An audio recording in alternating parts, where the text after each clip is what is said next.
नमस्कार, उत्तराखंड न्यूज में आपका बहुत बहुत स्वागत है। चलिए देखते हैं उत्तराखंड की 15 फटाफट बड़ी खबरों को। इससे पहले आप न्यूज को कहां से देख रहे हैं, कमेंट में बताना बिल्कुल न भूलें। पीएम किसान की 17वीं किस्त का किसानों को बेसब्री से इंतजार। 4 जून के बाद आएंगे पैसे। 4 जून यानी मंगलवार को आम चुनाव के नतीजे आने वाले हैं। इस कड़ी में देश के किसान भी प्रधानमंत्री किसान सम्मान निधि योजना की अगली किस्त का बेसब्री से इंतजार कर रहे हैं। माना जा रहा है कि प्रधानमंत्री किसान सम्मान निधि योजना की 17वीं किस्त 4 जून के बाद किसानों के खाते में आ सकती है। मतगणना से पहले एग्जिट पोल की मीठी डोज से भाजपा गदगद, 5 सीटों पर जीत की उम्मीद।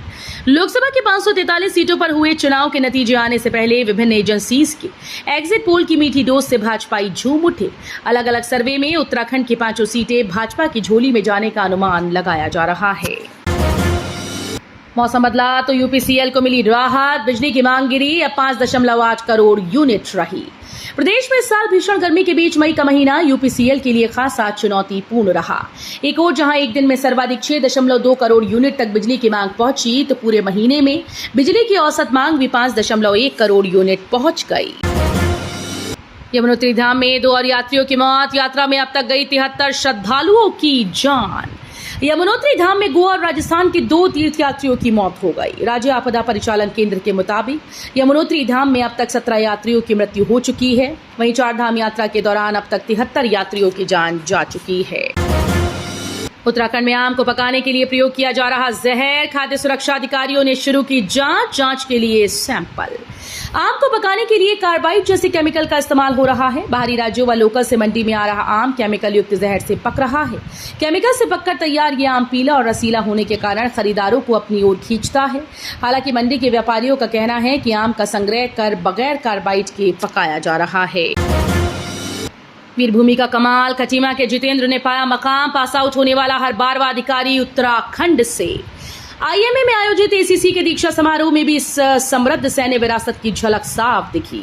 आईएमए से पास आउट होने वाला हर 12वां अधिकारी उत्तराखंड से है। वहीं उत्तराखंड के खटीमा निवासी जितेंद्र त्रिपोला ने chief of army staff silver medal और कला वर्ग व सर्विस ऑब्जेक्ट सब्जेक्ट में कमांडेंट सिल्वर मेडल हासिल किया।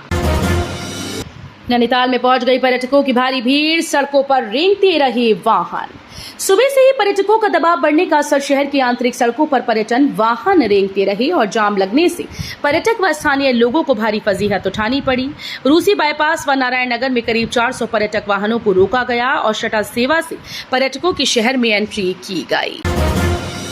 ऋषिकेश में पंजीकरण का स्लॉट पूरा। टोकन न मिलने पर यात्रियों ने आईएसबीटी पर लगाया जाम। 4 धाम में यात्रियों के बढ़ते दबाव को देखते हुए सरकार ने ऑफलाइन पंजीकरण पर कुछ समय के लिए रोक लगा दी थी। शनिवार से फिर से पंजीकरण शुरू हुआ तो यात्रियों की भीड़ उमड़ पड़ी। रामनगर गजिया मार्ग पर आज कैलरी समेत 3 दुकानों में लगी भीषण आग। सारा सामान जलकर राख।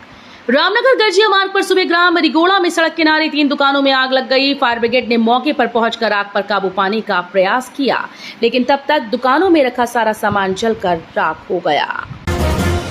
जोशीमठ में जंगल की आग बद्रीनाथ हाईवे तक पहुंची। चारों तरफ फैला धुआं। बुझाने में जुटे 40 कर्मचारी।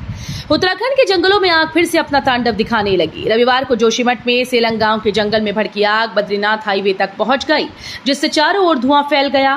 नंदा देवी राष्ट्रीय पार्क के 40 कर्मचारी आग को बुझाने में जुटे हैं। द्वाराहाट के योगदा आश्रम पहुंचे सुपरस्टार रजनीकांत। ध्यान मंदिर के दर्शन कर संतों से की मुलाकात। केदारनाथ और बद्रीनाथ धाम के दर्शन के बाद रविवार को दक्षिण भारतीय फिल्मों के सुपरस्टार रजनीकांत द्वाराहाट में योगदा आश्रम पहुंचे। यहां पहुंचकर उन्होंने आश्रम के संतों के साथ भेंट करने के साथ ही ध्यान मंदिर के दर्शन किए। वो अब तक कई बार पांडव खोली स्थित महाअवतार बाबा की गुफा के दर्शन कर यहां आध्यात्मिक शांति के लिए ध्यान कर चुके हैं। मोदी के तीसरी बार सत्ता संभालते ही कांग्रेस में हो जाएगा एक और विभाजन, बोले आचार्य प्रमोद कृष्णन। कल की पीठ के पीठेश्वर आचार्य प्रमोद कृष्णन ने कहा कि एक बार फिर से नरेंद्र मोदी के नेतृत्व में केंद्र में तीसरी दफा एनडीए की सरकार सत्तारूढ़ होगी। 4 जून के बाद जहां पीएम नरेंद्र मोदी देश हित में कई फैसले लेंगे, वहीं कांग्रेस में एक और विभाजन होगा। प्रथम ज्योतिर्लिंग के दर्शन करने पहुंचे अमित शाह, बोले सनातन संस्कृति के गौरव के प्रतीक हैं श्री सोमनाथ। केंद्रीय गृह मंत्री अमित शाह ने कहा कि भगवान सोमनाथ सनातन संस्कृति में गौरव के प्रतीक हैं। शाह ने कहा कि उन्होंने गुजरात में भगवान शिव के ज्योतिर्लिंग मंदिर में पूजा अर्चना करते हुए सभी की समृद्धि की कामना की। मानहानि मामले में राहुल गांधी की फिर बड़ी मुसीबत। स्पेशल कोर्ट ने हर हाल में 7 जुलाई को पेश होने का दिया निर्देश। विज्ञापनों में कांग्रेस पार्टी ने आरोप लगाया था कि भाजपा सार्वजनिक कार्यों के निष्पादन के लिए ठेकेदारों और अन्य लोगों से 40% तक कमीशन रिश्वत ले रही थी।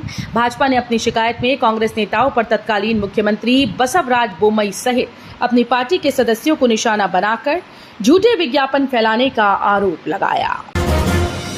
बिजली पानी को लेकर पूछा लोगों का गुस्सा। तपती गर्मी में सड़कों पर आए, पीछे से पहुंच गई पुलिस। हल्द्वानी में अघोषित बिजली कटौती के कारण ट्यूबवेल भी नहीं चल पा रहे, जिससे घरों तक पानी भी नहीं पहुंच पा रहा। बिजली कटौती व पानी न आने से परेशान लोगों ने राजपुरा वार्ड 13 की निवर्तमान पार्षद मुन्नी कश्यप के साथ तिकोनिया स्थित ऊर्जा निगम कार्यालय में विरोध प्रदर्शन किया। वार्ड 54 डहरिया स्थित कृष्णा विहार कॉलोनी में 2 माह से पेयजल की दिक्कत बनी हुई है। तो ये थी उत्तराखंड की 15 बड़ी खबरें। रोजाना ऐसे ही सबसे पहले अपडेट पाने के लिए चैनल को सब्सक्राइब करना बिल्कुल ना भूलें। साथ ही वीडियो को लाइक भी कर दें। धन्यवाद।